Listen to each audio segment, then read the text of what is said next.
Selamat malam semuanya, balik lagi di Sinema Tengah Malam, masih bareng gue Bimo. Dan gue Faris. Ini adalah film monyet anjay. Ini Final Destination versi monyet menurut guys. Oke, apa nih ceritanya? Gue kepo sih. Final Destination versi komedi menurut gue. Jadi ada komedinya berarti ya? Iya, lu dari judul The Monkey, Stephen King ya kan, Stephen Tentang apa sih tentang mainan monyet itu? Iya, mainan monyet yang gini, drum tak Iya. tak gitu ya. Dari situ kan kayaknya lu nggak mungkin menemukan kehororan ya kayaknya ya. Iya. Dari ininya kan udah pasti kan. Gue juga berpikir seperti itu. Apa sih film horornya? Stephen gitu. King bro, anjir, mobilnya jadi horor. Iya. Mobil kesurupan anjing. Apa sih horornya? Tapi ternyata menurut gue beda pendekatannya is. Dia ngasihnya kalau di situ apa sih, thriller misteri ya, apa horor misteri ya? Lupa lah gue. Horor. Iya. Termasuk Genrenya gitu. Tapi ternyata kalau pas gue nonton malah jadi horor komedi bro. Jadi kayak komedinya maksudnya dari apa nih? Dari melihat orang kecelakaan terus kita ketawa apa? iya, semua dari awal sampai akhir kecelakaannya ngebuat lu ketawa. Lu paham ya? Jadi kayak menurut gua Final Destination versi komedi. Dan wah, gua salut sih tidak disensor ya. Untuk ininya gokil banget is. Lu ngelihat semua adegan segor-gornya dibongkar di The Monkey itu gila bro. Rate-nya berapa tuh bro? 21 apa? 21 sih harusnya sih menurut gue 21.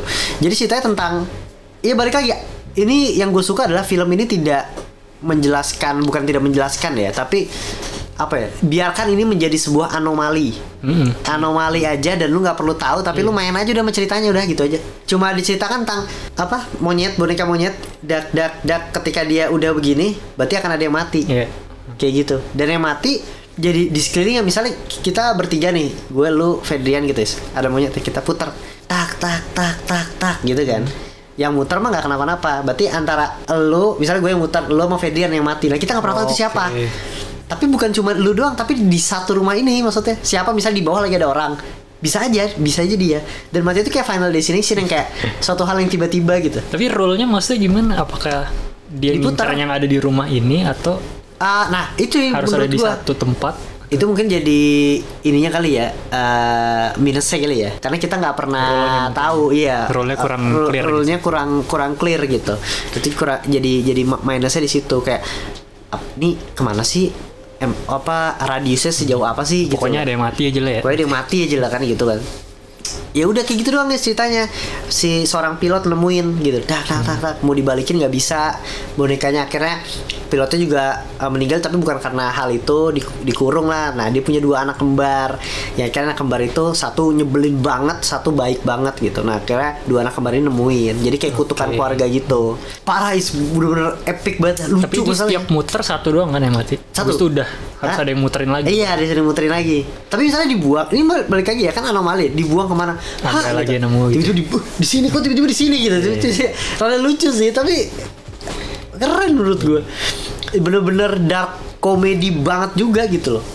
Asik sih menurut gue. Sampai ada maksud gue gini, momen yang menurut gue lucu kayak nggak mungkin karena ini kan anak kembar gitu, nggak mungkin nih karena ini. Ya udah kita coba deh, ada yang mati nggak gitu, maksudnya gitu. Terus tiba-tiba pas lagi, ya emang dia nyebelin sih kayak gitu, maksudnya kayak anjir lucu banget anjir gue. Kayak jadi kayak apa ya, scary movie gitu loh, kayak lucu banget anjir, kayak dicoba kan nggak ada sesuatu gitu, tapi emang dia nyebelin sih gitu. Dan ada satu momen yang mati itu kayak cutscene itu kasar gitu, misalnya kayak ayo kita putar, tiba-tiba dang langsung di penguburan gitu loh, gitu. Terus habis itu situnya ngomong, dia meninggal secara tragis. Dia lagi camping dan diinjak, tiba-tiba ada kumpulan kuda, 64 kuda, injak ininya kasurnya dia, sampai pas dibuka udah jadi perintilan kecil daging anjir, sumpah dah gila, ngakak banget anjir, sumpah. Mantep bro. Sumpah dah, gue kayak anjir keren banget anjir. Gue pikir bakal horor nih, kayak kan anjir. Wah, komedi banget, sumpah lucu banget. Asik sih. Gue pas nonton gak expect apa ya, feeling setiap orang gimana ya, ngebuat orang meninggal dengan keadaan tragis dan kita ketawa tuh kan lumayan susah ya. Treatmentnya juga bangunnya pelan-pelan gitu, bukan kayak ih ngilu atau apa, ketawa. Kayak ini apa, Thanksgiving gitu ya. Oh iya. Yang kocak-kocak goblok-goblok gitu. Dan kita nggak pernah tahu Is meninggalnya karena apa Is. Maksudnya kita nggak ngeliat Nggak ada ininya, nggak ada pas apa lagi ya? matinya apa emang Penyebabnya? Maksudnya penyebabnya tuh kayak unik aja gitu. Kayak tiba-tiba selalu aneh. Kan tadi kita lagi tidur di daerah hutan, tiba-tiba dilindas kuda. Itu kan maksudnya Cuma ada yang diliatin prosesnya nggak? Kayak dia matinya kayak sebelum mati gitu, kenapa? enggak paling Kayak makanya gue bilang kayak Final Destination tuh kayak misalnya dia ngeliat apa ya, bisa contoh misalnya ada barang gitu elektronik di atas gitu, tik udah getar tuh, tik gitu diputar kan, das dia diem tuh, baru dang terus lu bisa denger kan kayak bunyi kematian nih gitu, tik makin getar tuh itunya, kayak jadi kayak Final Destination kayak wah lu kayaknya mati karena ini nih gitu. Lucu banget sampai ada yang pokoknya ada yang bener-bener kayak lu nggak nyangka kayak dia matinya tuh aneh gitu, kayak tiba-tiba lu misalnya aja kayak lu kejedot di sini abis itu pas lu mundur ternyata bangkunya lagi jatuh kena batu kayak suatu hal yang kebetulan dan sebagainya, tapi lucu. Dibuat fun gitu. Secara visual gimana? Karena visual gokil kan dia. Iya. Terakhir sih gokil banget gitu. Tapi menurut gua untuk yang ini so-so sih. Semuanya benar-benar kayak apa ya, production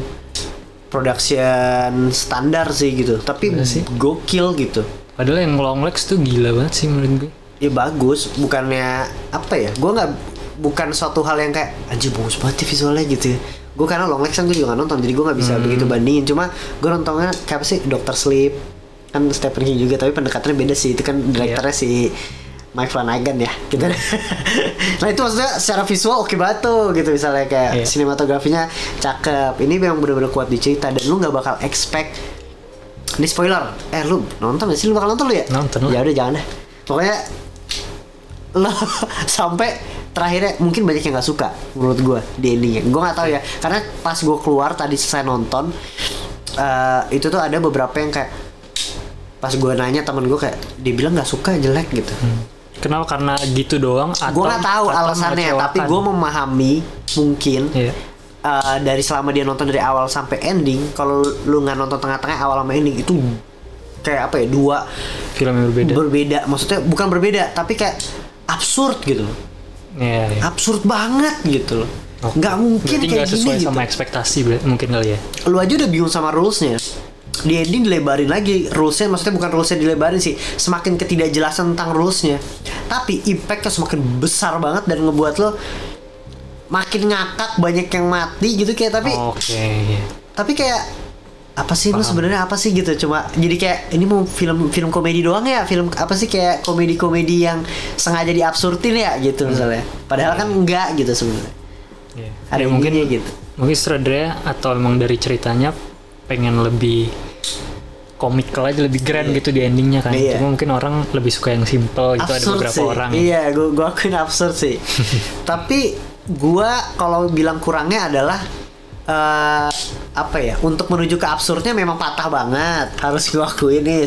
Build up-nya tuh kayak anjir patah banget gitu. Terus yang kedua tuh untuk menjadi konflik utama itu ketebak sih, tapi kayak kurang kuat aja. Kurang kuat banget gitu loh. Kayak intinya kan ya gue ini aja lah ya, ini udah menjadi apa sih, bukan spoiler gitu kan, mereka saudara kembar, mereka tuh saling benci gitulah. Jadi selalu saudara kembar, kakaknya tuh suka ngebully si adenya mulu. Dari kecil adenya tuh sebel banget, pengen kakaknya tuh mati gitu loh. Terus sampai suatu ketika si adenya muter itu, tapi yang mati ibunya. Tapi kakaknya tuh sayang banget sama ibunya, dia sampai mati tuh sedih banget gitu. Nah cuma dia nggak, itu waktu masih kecil mereka, cuma kita nggak pernah ada momen si kakaknya tuh alasan kenapa sayang itu sama ibunya gitu loh. Pasti nggak ada momen itu gitu. Ya semua sama, treatment ibunya ke dua anaknya tuh sama, nggak ada yang lebih spesial gitu. Sampai akhirnya pas udah gede baru dah itu jadi konflik, ada suatu konflik lagi yang menarik gitu loh antara kedua kakak ini gitu. Semangki. Oke lah, mantap ya. Aku sih suka ya, dari yang lu deskripsiin udah mantap sih. Nonton tadi ya? Nonton lah. Nonton ya. Mumpung tayang Is. Ini salah satu director emang paling ini sih, lagi naik sih. Iya. Dan emang harus ditonton setiap film-film horor ini. Dia direkturnya ini juga ya, Longlegs emang. Iya Longlegs. Gitu. Treatmentnya oke. Treatmentnya oke sih. Ya karena di Longlegs tuh yang gue tonton itu atmosfernya gokil, terus gila sih setelah nonton kayak rasa lu nonton film Joker tuh, unsettling gitu kayak anjing. Ini film gila banget gitu. Kayak karena gue nggak nonton juga kali ya. Iya, nah makanya gue kepo sih sama The Monkey. Oke lah, segitu aja lah guys. Kalau kalian gimana, tulis aja di kolom komentar kira-kira kalian gimana abis nonton The Monkey ini. Nonton di bioskop guys, mumpung lagi keluar. Segitu dari stream Tengah Malam, sampai ketemu di episode berikutnya. Bye, selamat malam.